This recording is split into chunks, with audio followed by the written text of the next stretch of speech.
जगची धर्म जगाला प्रेम अर्पावे। जगी जे हीन अतिपतिता जगी जे। नमस्कार, माझे नाव श्रावणी पाटकर। श्यामच्या ई कथा वाचन उपक्रम अंतर्गत कथा क्रमांक 25वी। कथेचे नाव देवाला सारी प्रिय। संध्याकाळचे 4-5 वाजण्याची वेळ होती। सुट्टी होती म्हणून मी घरी गेला होतो। आई देवळात दर्शनाला गेली होती। मी घरीच होतो। देवदर्शन करून आई आली तेव्हा मी तिला विचारले, आई मी जाऊ का बाहेर? कमळा देवधराकडे नाहीतर बन्या वरवडेकराकडे जाईन। गोंधळेकरांचा बापू येथे आला ते त्याला बहुधा मी बन्याकडे आहे असे सांग। जाऊ का? आई म्हणाली, श्याम तू जा, परंतु तुला एक काम सांगते ते आधी कर। बादादांच्या कवाडी पुढे एक महारीण बसली आहे। म्हातारी आहे अगदी। तिच्या डोक्यावरचा गोयला खाली पडला आहे। तिच्या डोक्यावर द्यायला हवा आहे।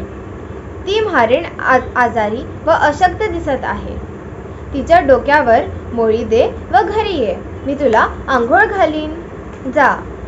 आई, लोकांनी बघितले तर माझ्यावर हसतील, मला मारायला येतील, कावकाव करून नुसते खायला येतील मला। खरेच जाऊ असे मी विचारले। लोकांना सांग मी घरी जाऊन आंघोळ करणार आहे।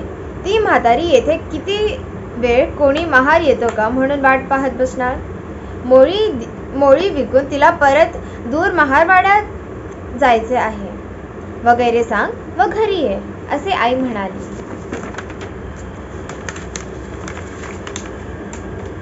आईचे म्हणणे ऐकावयाचे एवढे मला ठाऊक। मी गेलो। मी जणू रस्त्यानेच जात आहे असे म्हातारीला दाखविले। मी मुद्दाम तिच्यासाठी आलो आहे असे तिला वाटू नये म्हणून मी जपत होतो। मी तिला विचारले, का ग, डोक्यावर का द्यायला हवी आहे मोळी? मी देतो असे म्हणून मी एकीकडून मोळी उचलू लागलो।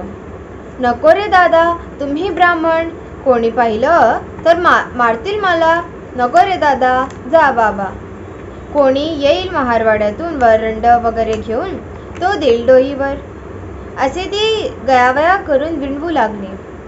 अगं, मी घरी गेल्यावर आंघोळ करीन हो, घे असे म्हणून शेवटी तिच्या डोक्यावर मी मोळी चढविली। अरे श्याम, ती म्हारीण ना? अरे तिला शिवलास काय? एवढात इंग्रजी शिकून साहेब झालास वाटतं। भाऊरावांना सांगितलं पाहिजे। श्रीधरभट कोठून असे अकस्मात उगवले व मला बोलू लागले। इतक्यात त्यांचा शब्द ऐकून शेजारच्या घरात ओसरीवर बसलेले दुसरे गृहस्थही बाहेर आले आणि श्याम, अगदीच चेवलास तू। अरे काही ताळतंत्र तरी, असे ते बोलू लागले। मी त्यांना म्हटले, मी घरी जाऊन आंघोळ करणार आहे, तसाच घरात शिरून काही घर वाटविणार नाही। ही म्हातारी किती वेळ थांबेल? काळोख होईल तिला जाव्याला। नदीतून जावायचे आहे तिला। मी स्नान करणार आहे। स्नानात शुद्धी हे मला माहीत आहे असे म्हणून मी तिथून गेलो। मी घरी आलो। आई म्हणाली, त्या म्हातारीला आपल्याकडेच हाक मार। कोठे लांब जाईल गोयला घेऊन, पुन्हा पडायचं एखादा। आपल्याकडची फाटीही सरली आहे। जा, हाक मार तिला। ए गोयलेवाली, अगं इकडे ये। मी तिला हाक मारली। आमच्या कवाडातून ती आत आली। आईने तिला किती निठवी भात घालण्याचे ते ठरविले। मी कणगीतून भात काढून आणले व तिच्या पदरात घातले। आईने तिला विचारले, म्हातारे आजारी का ग आहेस? व्हय माय, तापलंही येतो, काय करतावं, पोटाला हवं ना असे ती म्हणाली। दुपारचा भात उरलेला आहे शिळा झाला आहे, देऊ का तुला? आईने विचारले. द्या आई, देव तुमचे भलं करेल. गरिबाच्या दुनियात कोणी नाही बघा, दिनवाणी म्हातारी बोलली. आईने भात पत्रावळीवर आणलं. मी तो तिला दिला. अंगणाच्या कडेला बसून तिने खाल्ला. पाणी आणून मी दुरून तिच्या ओंजळीवर घातले. पाणी पिऊन दुवा देत ती निघून गेली. चल श्याम, तू आंघोळ कर, आईने सांगितले. आईने केळीजवळ दुरून माझ्या अंगावर पाणी घातले व सारे अंग भिजल्यावर मी दुसऱ्या दगडावर बसलो. मग स्वतःच्या हाताने पाणी घेऊन मी आंघोळ केली. आंघोळ करून मी घरात गेलो. मी आईला म्हटले, आई, मागे ती खेरांकडे जेवणावर झाली ना, त्या दिवशी की नाही? एक गरीब म्हातारीण मांडवाच्या दाराशी भीक मागत होती हो. आम्ही मांडवात जेवत होतो, पुरणपोळी खात होतो. आग्रह होत होता. भास्कर भटजींना इतका आग्रह झाला की ते रागवून उठावयास लागले, परंतु आपटे त्यांना बसविले. परंतु बाहेरच्या त्या महारीणला कोणी काही घातले नाही. ती उन्हात तळमळत होती. पंक्तीत पंख्यावर पाणी घालून वारा घालीत होती.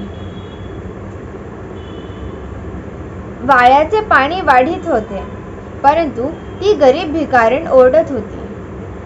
घास खाला हो दादा. आई, तिला घासभर अन्न, पोटभर पाणी कोणी दिले नाही. एवढेच नव्हे तर एक गृहस्थ, मला त्यांचे नाव नाही माहीत, ते मुंबईला नोकरीस असतात व पितांबर नेसलेले होते. ते वाढीव होते. ते एकदम मांडवाबाहेर गेले व महारीणच्या अंगावर ओरडून म्हणाले, लाज नाही वाटत भीक मागायला या वेळी? अजून जेवणेही झाले नाहीत. जेवणे झाल्यावर ये उष्टे मागायला. आत ब्राह्मण जेवतात तर तेथे ओरडत बसली. तुम्ही अलीकडे माजलीत महारडी. निघ, का मारू वाहन फेकून, असे म्हणून आई त्या पितांबरधारी मनुष्याने खरेच वाहन उचलले. नको रे दादा, नको रे मारू, जाते रे दादा, असे म्हणत ती निघून गेली. आई, हे मुंबईला इराण्याच्या हॉटेलात खातात, दुसऱ्याचे जोडे पुसतात. यांची या आपल्या गावात ऐट व मिजाज. मघाची ती म्हारीण नाही का म्हणाली, गरीबाला कोणी नाही. तेच खरे. आई, उद्या जर एखादा महारचा मुलगा मामलेदार होऊन आला तर त्याला हे सोवळे लोक आपल्या घरी मेजवानी देतील. त्याला पान सुपारी, अत्तर, गुलाब करतील. त्याच्या गळ्यात हार घालतील. आई, पैसा व सत्ता यांना नमस्कार करणे हाच का ग यांचा धर्म? हाच का ग यांचे देव? हातात वाहन घेऊन त्याचा पितांबर वाटला नाही. पायात पायदणे घालून ही सोबळी, हे मुकुटे कद हातात घेऊन खुशाल जातात. परंतु ही वाहन ज्याने यांना पायात घालवयास दिली, तो मात्र घाणेरडा.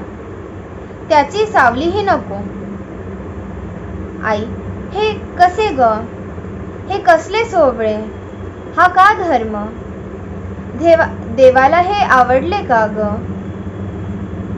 एक पैसा तेवढा यांचा देव आहे नाही? आई म्हणाली, बाळ, जगात सारे पैशाला, सत्तेला मान देतात हो. त्या पंढरीनाथांची गोष्ट सांगतात ना, ते गरीब होते तेव्हा त्यांना सारे पंड्या म्हणून हाका मारीत. परंतु पुढे ते देशावर गेले, शिकले, वकील झाले.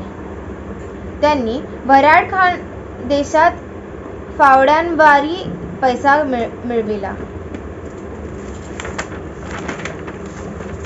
मग ते आपल्या गावात एकदा आले होते. आपल्याला सोमेश्वराचा त्यांनी मोठा उत्सव केला. लोक त्यांना पंढरीनाथ बापू म्हणू लागले. कुणाच्याही घरी ते गेले होते. तेथे त्यांना बसावयास पाट देण्यास आला. तो पाट त्यांनी दूर केला व म्हणाले, तात्या, हा पाट मला नाही तुम्ही दिलात, माझ्या पैशाला दिलात. माझ्या हातातील ही सोन्याची सलकडी या पाटावर ठेवतो व मी खालीच बसतो. तुम्ही पैशाला मान देता, मनुष्याला मान देत नाही. मनुष्याच्या हृदयातील देवाला मान देत नाही. हृदयातील श्रीमंतीस मान देत नाही. तुम्हाला हे पिवळे पांढरे दगड आणि त्या कागदी नोटा ह्याच पूज्य आहेत. श्याम, असे ते म्हणायचे.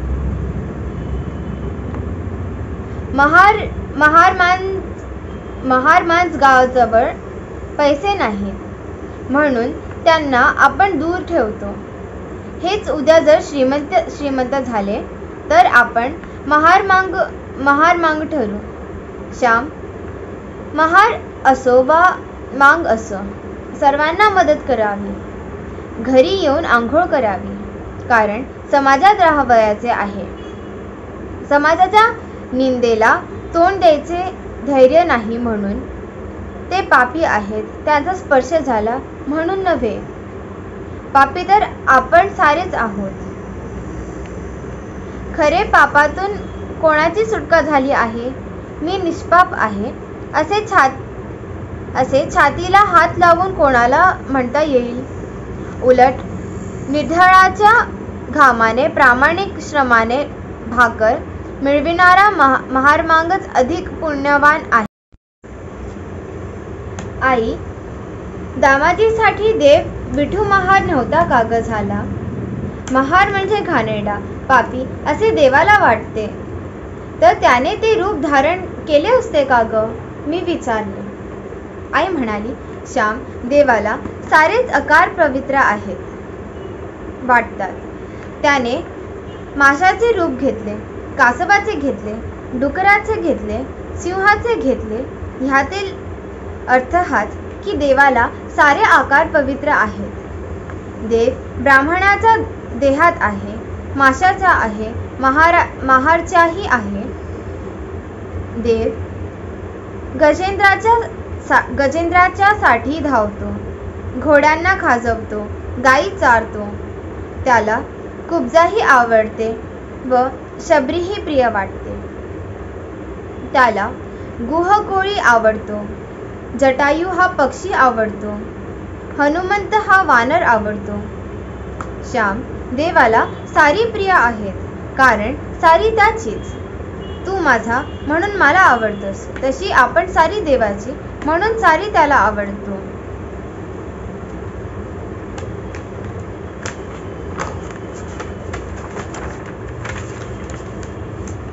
मला आवडेल ते तू करतोस, त्याप्रमाणे देवाला आवडेल ते करण्याचा आपण प्रयत्न केला पाहिजे. परंतु श्याम, ज्याचे आपल्या आईबापांवर, बहिणी भावावर प्रेम नाही, तो महारावर मांगावर करील का? आधी घरातील साऱ्यांवर प्रेम करा, मग एकनाथाप्रमाणे महाराच्या मुलासही पोटाशी धरण्याचे सामर्थ्य येईल. प्रेम हृदयात मावत नाहीसे झाले म्हणजे ते सर्वांकडे धावते. श्याम, मी काय तुला सांगणार? देव सर्वत्र आहे म्हणून पुराणात सांगतात. मला तरी वेडीला काय कळते? तू मोठा झालास म्हणजे तुला कळेल. आई माझ्याजवळ बोलता बोलता दिवे लागावयाची वेळ झाली. मला कोणीतरी श्याम श्याम म्हणून बाहेरून हाक मारली म्हणून मी निघून गेलो. मित्रांनो, आपण खोटे श्रेष्ठ कनिष्ठपणाचे वाद पुरून टाकूया. समाजसेवा करणारा प्रत्येक जण पवित्र आहे हे लक्षात धरूया. हे जोपर्यंत होत नाही तोपर्यंत मी असंच म्हणणार. धन्यवाद.